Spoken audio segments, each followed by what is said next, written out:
Depuis quelques semaines, Claudine s'est mis en tête de placer Johanna sur un siège éjectable et de récupérer ses parts en tant qu'associée du cabinet.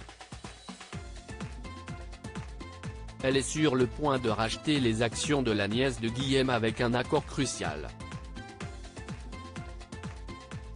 Dans les prochains épisodes, diffusés dans le courant du mois de février 2023 sur l'antenne de France 2, elle dévoile fièrement sa bataille à ses proches.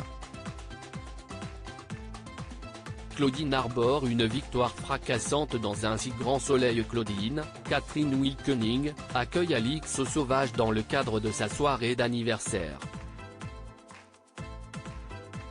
Elle se présente à son amie comme la nouvelle associée majoritaire du cabinet LG.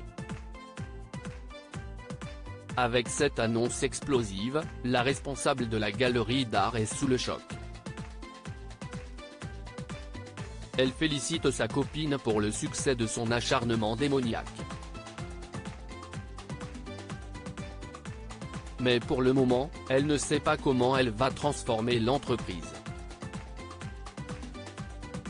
Veut-elle le faire couler comme elle a pu le faire lors de sa précédente expérience? Rien n'est moins sûr, car elle laisse le temps à Johanna, Aurore Delplace, et Florent digérer cette nouvelle avant de passer à la suite de son plan. Alix, Nadia Fossier, lui raconte qu'elle est en train d'avancer avec Ulysse. Mais la vente des tableaux d'Effinot est un peu compromise puisqu'Hélène, Sophie Letellier, est réfractaire à léguer les fausses œuvres de ce peintre imaginaire à Christian car elle est devenue de plus en plus amoureuse du marchand d'art.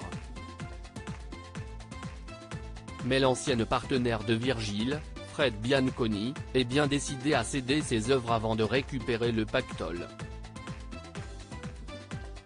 Mélissa s'effondre sur l'antenne de France 2. Mélissa est dans de grandes difficultés financières alors qu'elle a déjà son job de serveuse au 101. James lui propose de tourner une vidéo après avoir posé dénudée. Elle hésite longuement, mais elle finit par accepter, en étant prise au cou. James lui dit qu'elle doit jouer une scène de viol. L'homme avec qui elle doit tourner lui affirme qu'il va aller doucement. Mais plus tard, l'amie d'Inès, Maëva El Aroussi, est assise sur le lit, au bord des larmes, après que plusieurs mecs soient sortis de la chambre. Elle se rhabille en silence, en état de choc.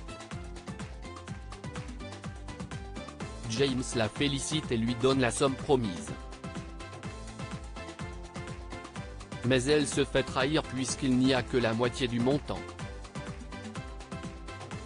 Le producteur lui assure qu'il lui filera le reste des billets la prochaine fois, car il est persuadé qu'ils vont se revoir vite.